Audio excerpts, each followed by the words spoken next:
अंतिम प्रत्याशियों की सूची ये आती ही 15 दिन पहले। अच्छा, नाम वापसी होने के अगले दिन नाम उठाने का टाइम होता है ना। मान लीजिए 10 तारीख तक 9 तारीख तक नाम वापसी हो सकती है, तो 9 तारीख तक तो 50 उम्मीदवार है, लेकिन 40 ने फार्म वापस ले लिया, तो अंत में कौन बचा? जो अंत में बचे 10 लोग, उनका जब तक सिंबल इंफॉर्मेशन वीवीपैट में जाएगा नहीं, तब तक वोटर को दिखेगा क्या? दिखेगा तो नहीं उसको। तो वो इंफॉर्मेशन उसे बोलते हैं सिंबल लोडिंग फाइल। वो फाइल दिल्ली से आती है हर विधानसभा लोकसभा में। उसमें अगर ये कमांड डाल दिया कि उस समय सिंबल फाइनल हो चुका, कैंडिडेट का नाम फाइनल हो चुका, उसके अंदर कैंडिडेट का ईवीएम नंबर फाइनल हो चुका, तो ये 3 नंबर उम्मीदवार को जिताना है 25% की बढ़त के साथ, तो ये प्रोग्राम अब वो वोट काटना चोरी करना शुरू कर देगा। चुनाव से पहले होता है या चुनाव के बाद? नहीं, फॉर्म 7A पब्लिश होने के बाद, उसके पहले उसमें टेम्परिंग की ही नहीं जा सकती। कि पूरा ईवीएम चेंज बदल दिया जाता है, ये सच है क्या? बदल दिया जाता है पूरा ईवीएम भी बदली होती है क्या? ये देखिए, ये देखिए, ये फॉर्म 7A बोलते हैं इसको, फॉर्म 7 का है, फॉर्म 7A।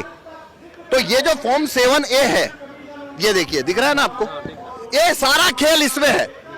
एक और फॉर्म 7A दिखाता हूं, इसको पकड़ो। ये फॉर्म 7A एक और है, ये 7A फॉर्म, गवर्नमेंट ऑफिस, ये हाँ, ये आरओ पब्लिश करता है। कहती है कि इसमें ब्लूटूथ और चिप कोई है नहीं, अब ये फाइल जो लिख रहा है, सिंबल लोडिंग फाइल, इससे लिखी जाती है।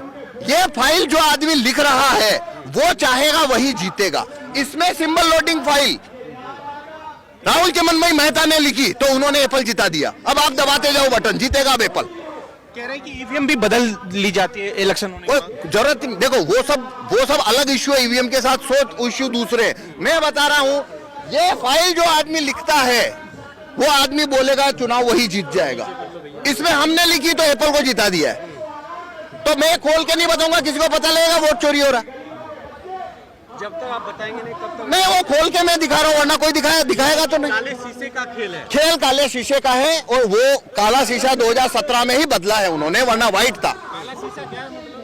वो वीवीपैट का कांच व्हाइट था, उसे काला कर दिया उन्होंने। कहते हैं बाहर से उसको कंट्रोल करते हैं मोबाइल से, वो गलत है। कहते जब अगर उसमें किसी तरह का चिप नहीं होता, ब्लूटूथ नहीं होता, तो कहते हैं बाहर बैठ करके लोग बदलते रहते। देखिए, यहाँ में कागज की पर्चियों कैसे बदलोगे आप? हैकिंग से, रिमोट से आप ना, देखो नहीं हो सकता है। उसमें आप इलेक्ट्रॉनिक वोट चोरी करोगे, कागज का पर्ची कैसे बदलोगे? मैंने कागज का पर्ची बदला है, मतलब वो कागज का वोट चोरी हो रहा है ना यहाँ, तो ब्लूटूथ क्या करेगा? इलेक्ट्रो ऑफिसर है, वो चेंज करता है। मतलब मैं बता रहा हूँ, फिजिकल चीज को की चोरी करना, यानी वो एक कागज की पर्ची मटेरियल चीज है, वो कोई दुनिया का रिमोट और ब्लूटूथ है, उसको कागज की पर्ची को कैसे चोरी करेगा? तो वो इम्पोर्टेंट है, कागज की पर्ची की चोरी हो सकती है क्या? क्योंकि जब इलेक्ट्रॉनिक वोट चैलेंज होता है, तो आरओ क्या करता है, वीवीपैट खोल के कागज की पर्चियां गिनवाता है। और मेरा डेमो क्या बताता है कि आप सारी पर्चियां गिन लो, पर्चियां बराबर निकलेगी, क्योंकि वोट इलेक्ट्रॉनिकली भी चोरी हो रहा है, कागज में भी चोरी हो रहा है। तो मशीनरी हैक है, लोगों के दिमाग से ज्यादा हैक नहीं है, ये इनसाइड टेम्परिंग है। जो आदमी देखो, आपके पास व्हाट्सएप है, उसमें प्रोग्रामर ने क्या लिखा है कि कोई आदमी अगर मैसेज पढ़ ले तो ब्लू टिक डबल हो जाएगा। ये क्या हैकिंग है? ये क्या है? प्रोग्राम है। इसके अंदर जिसने जो कमांड दे रखी है, आप अगर आपको बदलना है कि ब्लू टिक नहीं रेड टिक होना चाहिए, तो क्या करना है? उसके फाइल खोल के उसमें प्रोग्राम में जाए, कोड लिखा है वहां पे, रेड टिक का कमांड दे दो, तो अगले दिन से रेड होना शुरू हो जाएगा। हैकिंग का कोई खेल नहीं है। ये कमांड जो लिखते हैं, जो ये फाइल लिखते हैं, उनके हाथ में है। और डेटा कोडिंग का हिसाब है, बस डेटा कोडिंग का बस ये नौकरशाह की गलती है। आपके हिसाब से तो जो बैन सरकार होनी चाहिए इसमें- या व्हाइट, जो आपने बोला कि व्हाइट वो होना चाहिए? देखो, ईवीएम बैन करना वो है पहाड़ उठाना, वो है पहाड़ उठाना, और ग्लास बदलना 2 महीने का काम है। ग्लास बदलना है, डेटा कोडिंग को कैसे वो है छोटा सा पत्थर उठाना। और अगर हाँ, डेटा कोडिंग को कैसे रोका जा सकता है? आप ग्लास व्हाइट कर दो। ओके, अगर ग्लास व्हाइट में अगर चोरी होती कागज के पर्ची की, तो ब्लैक क्यों करना पड़ता? ब्लैक क्यों करना पड़ता? ये व्हाइट से चोरी होती नहीं, ये व्हाइट से चोरी होती थी तो कर लेते थे, ब्लैक क्यों किया? अगर इलेक्शन सर अब बात समझे मेरी, मैं जो कहना चाह रहा हूँ, वो व्हाइट ही था, ये ऐसा था।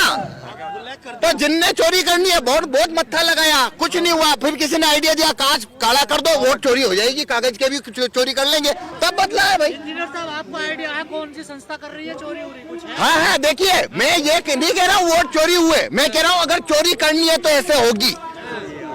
मैं ये नहीं कह रहा हूँ कि वोट चोरी हुए, मैं कह रहा हूँ अगर चोरी करनी है तो ऐसे होगा और उसे कोई पकड़ नहीं पाएगा। अगर सर आपको इलेक्शन कमीशन बुलाता है क्या इतना बोल दीजिए कि बैन होनी चाहिए। देखिए मैं तो ईवीएम पूरी बैन हो उसके पक्ष में हूँ, बैलेट पेपर आए मैं तो उसका सपोर्टर हूँ, लेकिन होता क्या है देखो कि आपको ये भी देखना पड़ता है कि और भी सॉल्यूशन हम क्या जाएंगे तो बहुत अच्छे से सब काम हो जाएगा।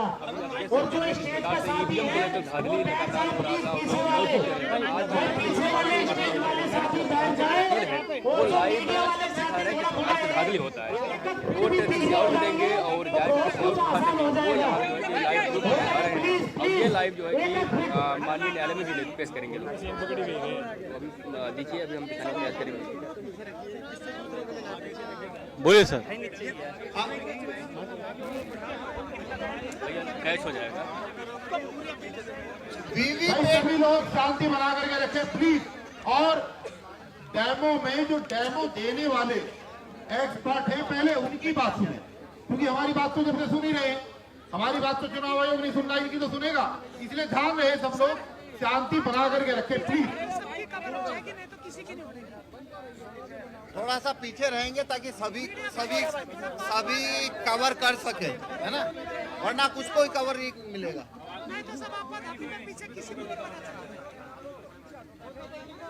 ठीक है, सुन लो भाई सुन लो। अच्छा सुनिए 2000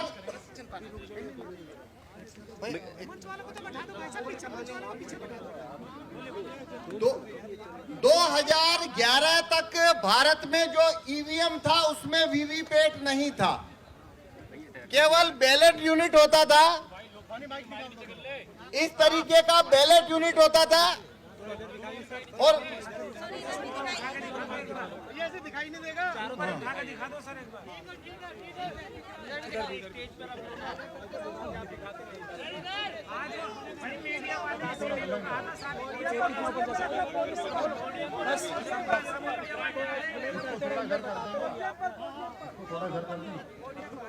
आप इधर आ जाओ, आप इधर आ जाओ भैया,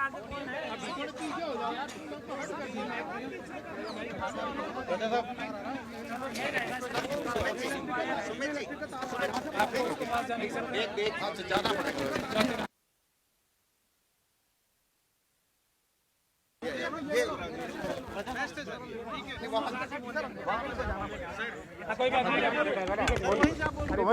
कोई बात नहीं, ठीक है। 2011 तक भारत में वीवीपैट नहीं था, केवल ईवीएम था। ईवीएम में एक बैलेट यूनिट होती है जिसपे हम वोट करते हैं और वहां से वोट काउंटिंग यूनिट में जाता है। उस ईवीएम में वोटों की चोरी हो सकती है, ये जब प्रूफ हुआ तो सुप्रीम कोर्ट ने ये डायरेक्शन दिया था चुनाव आयोग को कि आपका ईवीएम है उसमें वोटों की हेराफेरी हो सकती है, इसे आप ज्यादा वेरीफाइएबल बनाइए। तो 2011 के अंदर ये वीवीपैट चुनाव आयोग ने जोड़ा है। वीवीपैट करता क्या है, वोटर जिस सिंबल को वोट देगा वो वीवीपैट में उस सिंबल की पर्ची देखता है, वो उस सिंबल की उसमें पर्ची देखता है। तो ये इसे वेरीफाइएबल कैसे कहते हैं